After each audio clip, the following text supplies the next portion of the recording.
বন্ধুরা দেখো কি সুন্দর নিচে উঁচে দেখো অত সুন্দর জায়গা দেখো ইস অসাধারণ রে বাম্পার বাম্পার বাম্পার পুরা বাম্পার দেখো এদিকে মানুষের ফটো ওঠে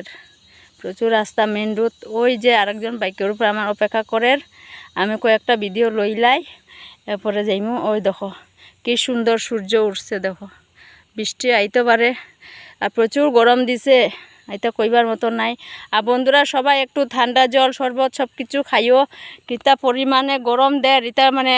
অসুখ বিসুখ চারোদিকে জ্বর সর্দি কাশি এটা বমি এটা সব কিছু হর সাবধানে থাকিও সবার পরিবারে একটু খেয়াল রাখিও নিজেরারে। আর আমারও শরীরটা ভালো না বেশি তো করছি আইয়া ভিডিও কিতা করমু আইতে তো লাগবো ভিডিও নাই যার লেগে তোমরা ভালো থাকিও সুস্থ থাকিও সবসময় ঠাকুরের কাছে প্রার্থনা করি সবাই ভালো থাকুক সুস্থ কাতুক। আর যে দিনকাল আইছে এটা মানে কইবার মতন নাই।